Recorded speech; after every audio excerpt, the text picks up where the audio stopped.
Hola, bienvenidos al canal La Inteligencia Espiritual. Proseguimos con esta temporada llamada Puesto los ojos en Jesús, siempre con la intención de demostrar cómo la palabra de Dios me confronta para mi perfeccionamiento espiritual. Para este estudio he realizado una revisión sistemática sintetizando las evidencias disponibles en estudios primarios, Biblias en diferentes versiones, Biblias de estudio, diccionarios que me han permitido sintetizar y realizar los estudios bíblicos con la ayuda del Espíritu Santo que hace clara la verdad de la revelación escrita. El título del podcast de hoy es ¿Quién está en el trono de tu vida? En medio de un mundo competitivo y caótico, el egocentrismo ha emergido como una respuesta cultural a la necesidad de afirmarse a toda costa. Hay toda una caracterización psicológica de estas personas desde las diferentes teorías psicológicas, donde lo esencial está determinado por una identidad mal estructurada, una autoestima que parece ser elevada, pero en ocasiones está disminuida. Por eso predomina la necesidad de reconocimiento personal, unas veces de manera abierta y otras de forma encubierta, aparentando humildad pero necesitando reconocimiento a toda costa. La palabra ego generalmente se refiere a un sentido exagerado de autoimportancia, que generalmente resulta en una excesiva preocupación por la posición que se tiene en el trabajo, por sus resultados, en términos económicos, que sustentan la creencia que por sí mismos somos suficientes y todo lo podemos lograr. Es lógico entonces que estas personas por lo general tienen falta de agradecimiento a Dios y a las demás personas. Sin embargo, morir al yo, el polo opuesto al ego, es el modelo bíblico para los cristianos. La Biblia contiene muchas advertencias contra el yo, por el deseo intrínseco del hombre para ser adorado. De hecho, todas las formas de idolatría moderna tienen al ego como su principal objetivo.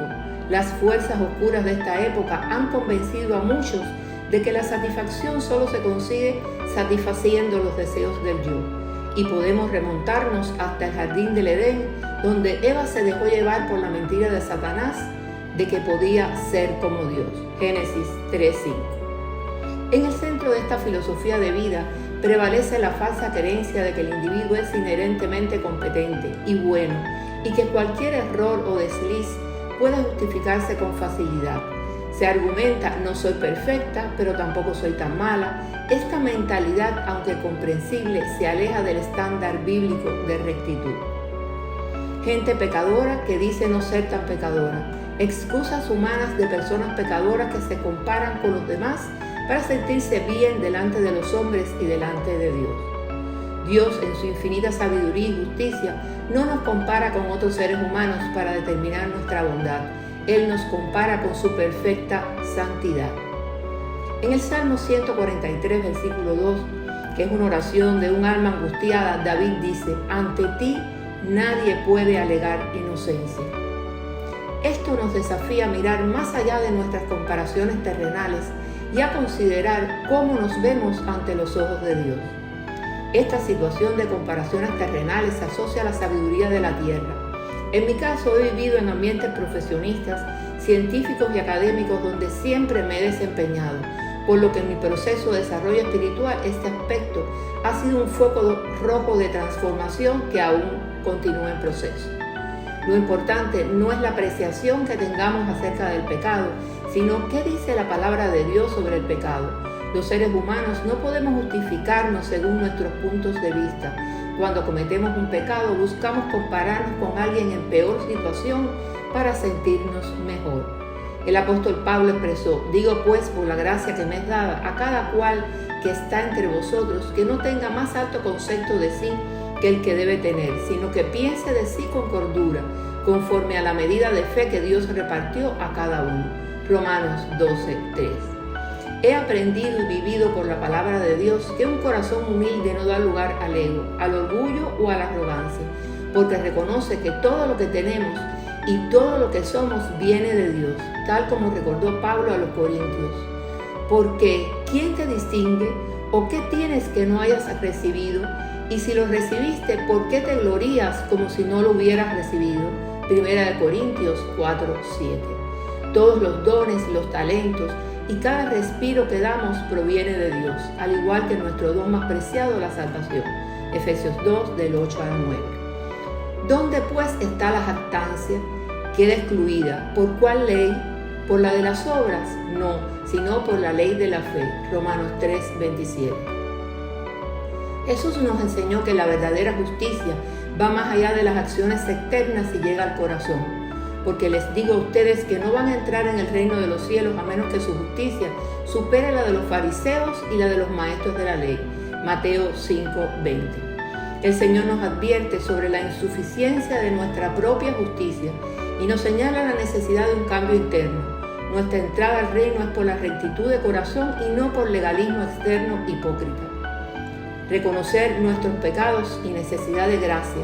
Agradecer es el primer paso para comprender la verdadera justicia de Dios.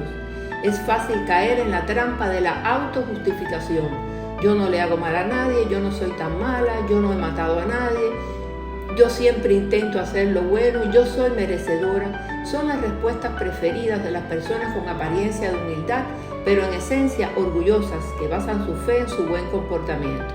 Pero la Biblia nos llama a la humildad, reconociendo que aparte de Dios no somos nada.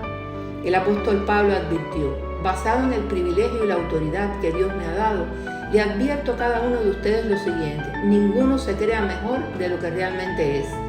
Sean realistas al evaluarse ustedes mismos, háganlo según la medida de fe que Dios les haya dado. Romanos 12:3. La autojustificación puede ser un obstáculo para el arrepentimiento. Reconocer nuestra necesidad de gracia y buscar el perdón de Dios es esencial para vivir una vida alineada con su voluntad. Jesucristo es el ejemplo perfecto de humildad. Llevad mi yugo sobre vosotros y aprended de mí, que soy manso y humilde de corazón, y hallaréis descanso para vuestras almas. Mateo 11:29. De hecho, Jesús no vino a la tierra para ser servido, sino para servir. Se despojó a sí mismo, tomando forma de siervo. Filipenses 2:7. Jesús expresa la esencia del pecado del egocentrismo en esta clara declaración: si alguno quiere venir en pos de mí, niéguese a sí mismo y tome su cruz y sígame. Mateo 16:24. Negarse a sí mismo significa dejar de lado las cosas materiales que se usan para complacer al ego. Negarse a sí mismo es dejar de lado los deseos egoístas y la seguridad propia y centrarse más bien en los deseos de Dios. Mateo 6:33. Negarse a sí mismo nos lleva del ego a Dios. Ya no manda el ego sino Dios. Cristo gobierna nuestros corazones. Todo el mundo tiene una tendencia a centrarse a sí mismo, pero aunque todavía estamos en la carne, los creyentes en Cristo tenemos el Espíritu de Dios en nuestro interior. ¿Cómo sabemos que permanecemos en Él y que Él permanece en nosotros? Porque nos ha dado de su Espíritu. Primera de Juan 14:13. La pregunta de hoy que debemos responder como hijos de Dios es: ¿a quién le estamos cediendo el control de nuestras vidas? ¿A la carne o al Espíritu Santo? Bendiciones de lo alto. Gloria a Dios.